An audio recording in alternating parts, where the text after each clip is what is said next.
Harris. I do think so much of it has to do with the fact that she has gotten the message out that they were ready to pass the toughest immigration bill in history, with James Lankford and other conservatives supporting it.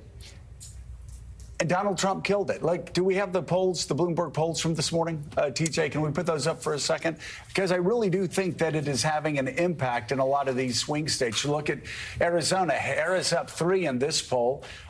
Tied in Georgia. There's a Fox News poll that has her up several points there. Michigan, Harris +3. Nevada, Harris +7. None of us believe that number. That is going to be close to the very end. North Carolina, Harris +2. They feel great about North Carolina. Pennsylvania, Harris +5. That's a fascinating number, too. I think that race is a little tighter than that. Wisconsin, Harris +3. But we can look at Arizona especially, though, Jonathan, and that is a state where she's going today, and she's going to drive home the point that she, along with James Lankford, supported some of the toughest moves on border security ever, and Donald Trump killed the bill. Yeah, and one of the things that her campaign keeps pointing to is her ability to communicate certain messages in a way that, frankly, President Biden wasn't able to earlier this year while he was still running. And one of them is on the border. She did it in the debate. She's done it in media appearances. She's done it on the stump, pointing the finger squarely at Donald Trump, saying one of the most conservative senators out there was the lead negotiator on this bill. You killed it, and you killed it for your own political gain. And that's driving home the larger theme of the Harris campaign, that Trump is simply out for himself. He's not out it for the citizens. He's not out to make it better at the border. He's simply looking for his own personal gain and political power. And we're going to hear that again from her today. And the fact there was another poll of Arizona that came out this morning, Suffolk USA, that shows Harris down a couple points there. But this is all margin of error stuff. And the fact that Arizona is in play at all is a change from where things were heading in the spring, Joe Mika-Willie. And it's about trend lines. This race is close. Yep. We say it every day. This is a margin of error race. But right now, it does feel like she's got the momentum, perhaps slight momentum, but momentum all the same. And they want to keep the pathways open at 270. Arizona and the border is a way to do that. Well, and the trend lines have been in a direction, and I don't mean to keep bringing this up, and maybe they're the only polling outfit that's right, but the trend lines have been in a direction. The New York Times Siena poll will come out, and an entire shift of reporting will happen. It will, overnight, where people say, well, her post-convention bounce stopped because the New York Times Siena poll will do something that is always outside the margin. Put these Bloomberg polls up again, if you will, TJ. And again, it doesn't look like the momentum has stopped, but a New York Times Siena poll will come out. And for some reason, people, the reporting has to be truthful. And the truthful reporting is that the New York Times Siena poll is always outside the margin of error. The New York Times then will run 16 articles on their New York Times Siena poll. And then we will really be shocked when numbers like these come out, because it'll show that actually the trend lines do continue in Kamala Harris's favor. They do. I mean, those numbers tell the story right there. I give you one more number, too, when we're talking about Arizona, because Vice President Harris will be there today down at the border, that the campaign likes, the Harris campaign likes when you talk to them, which is the Senate race there. There's a Fox News poll that came out just yesterday that shows the Democrat Ruben Gallego, who's been running a great campaign down there, now up 13 points on Kari Lake. It's amazing. Who is a Trump acolyte. She brings with her all the things Donald Trump brings: election denialism, rhetoric against immigrants, all of those things. And now, we're still 40 days away, but Ruben Gallego has opened a 13-point lead on the Senate candidate there, which obviously might benefit Kamala Harris as well. And we're Willie, talking, what's so interesting about that is, I'm sorry to interrupt, but so interesting there is Ruben Gallego is not a conservative Democrat. He's not even a moderate Democrat, the type of Democrat that can occasionally win in Arizona. He is a center-left Democrat, and he's still up by 13 points in Arizona. It's shocking for a state that I don't think it voted for a Democrat since Harry Truman until 2020. I think that's right. And now, they're electing Democratic senators, and here you've got a center-left Democrat up, what do you say, 13 points?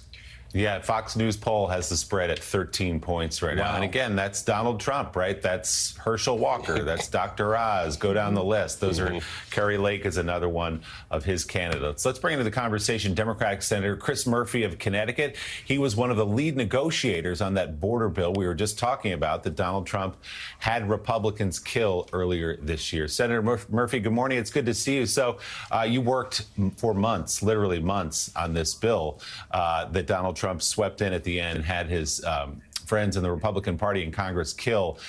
Can you speak to why those border apprehensions have gone down so much recently, even in the absence of that legislation?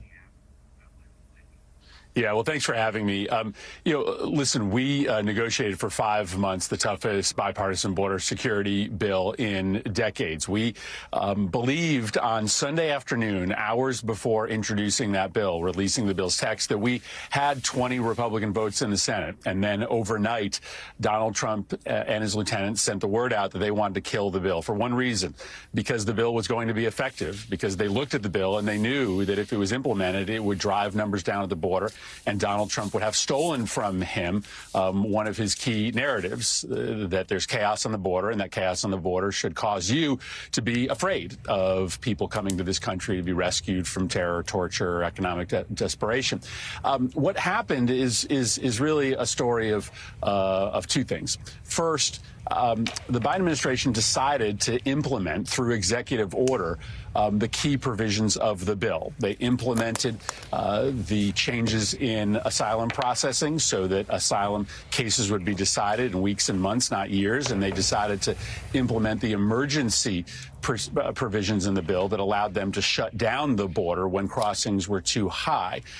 So they basically proved that the elements of the bill that Donald Trump thought were going to be effective at controlling the border would be.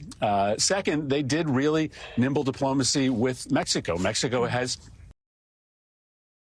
begun to stop and apprehend more migrants as they come through their country. Meaning they never arrive at America's southwest border. Those two developments, the implementation of key provisions of the bill and that diplomacy with Mexico has meant that today there are fewer people crossing at the southwest border than at the end of Trump's term, stealing from Trump an argument that he thought was going to be key to his election. So, Senator, I know that it's a nuance that's hard to make, but actually what Kamala Harris was charged with when she was given the immigration brief was looking at those triangle countries and trying to work out how she could stop the immigrants coming to the Mexican border. And to much extent, from my reporting in Mexico, it worked. What she did has resulted in the Mexican government not letting people come into Mexico, not giving them the visas to get there, restricting them coming to the border. Why aren't we hearing more of that sort of positive message? I mean, maybe it's just that it's impossible to make because immigration's been such a hot button issue. But actually what the Biden administration did worked on the border. It stopped them coming to the frontier.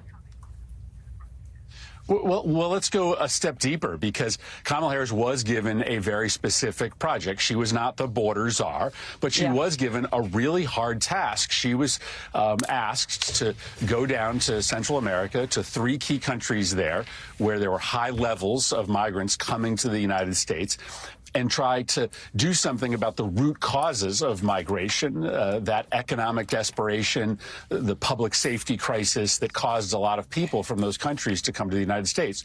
Now, she could have turned down that job. It was a difficult job. It was one that had a high risk and likelihood of failure, but she didn't. She dug in. What she did was extraordinary. She used, traditional diplomatic tools like sanctions against bad actors in those countries and investment through the State Department. But she also rallied the private sector to make a really historic announcement of $5 billion of investments in those countries to create jobs so that those individuals would stay home. And what happened? 2 years after Kamala Harris was given that job, migration from those 3 Central American countries dropped by 50 to 60%. That's a stunning story of success. So when Kamala Harris was given work to try to reduce the number of people coming to the southwest border, she dug in and got results. That's a story that the campaign has been telling, but it would probably be good for the campaign to tell more of that story, because it shows you when she's given tough jobs, she rises to the moment. All right, Senator, Ukrainian President Volodymyr Zelensky will meet with former President Trump today. Yesterday, he met with President Biden and Vice President Kamala Harris. So here is first what Kamala Harris had to say on the issue of Ukraine, followed by what Donald Trump said late in the day yesterday in New York City about the situation with Ukraine. Take a listen. There are some in my country who would instead force Ukraine to give up large parts of its sovereign territory, who would demand that Ukraine accept neutrality and would require Ukraine to forego security relationships with other nations. These proposals are the same of those of Putin. And let us be clear, they are not proposals for peace. Instead, they are proposals for surrender, which is dangerous and unacceptable. The Vice President suggested today that your strategy with Ukraine amounts to surrender Russia. How do you respond to that? No, I don't think so. I don't think so. And it's not a surrender. What my strategy is to save lives. I want to save lives. Millions of people are dead. Millions more than they even think about. And it's not my fight, but it is a fight to save humanity. There was no reason for that war to happen, but it did happen, and millions of people are dead, including soldiers from both sides. It's so sad to see it, and I'll meet with President Zelensky, and we'll see what happens, but I believe I can work that out. Senator, we know Trump's view on Ukraine, he'd basically give up. We know Vice President Harris's view on Ukraine, it's more the traditional U.S. foreign policy view supporting democracy and the international order. What's your reading of the Senate these days?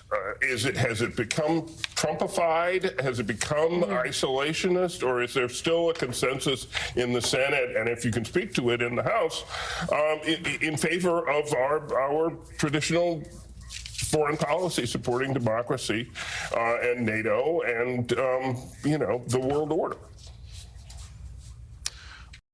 Well, you saw the vote on Ukraine aid after Trump spent months trying to stop the Congress, trying to stop congressional Republicans from supporting aid to Ukraine to allow them to keep the fight up against Russia. We ended up getting a good bipartisan vote with many Republicans supporting Ukraine. But it is just true that that party is increasingly under the thumb of Donald Trump. And if he wins this election, I don't believe they will be able to stand up to him. So there is a decision this country is making in this election. Do you want Vladimir Putin to be able to own Ukraine? Do you want to increase the likelihood that he will then march into a NATO country and it will be U.S. troops fighting Russian troops inside Europe? Or do you want to give Ukraine a shot to win? I mean, here's the reality. If Kamala Harris wins, and she has got a pro-Ukraine majority in the Senate and the House, Vladimir Putin's going to have a decision to make, because now he is faced with 4 hard, long years of war against Ukraine, backed by the United States. It increases the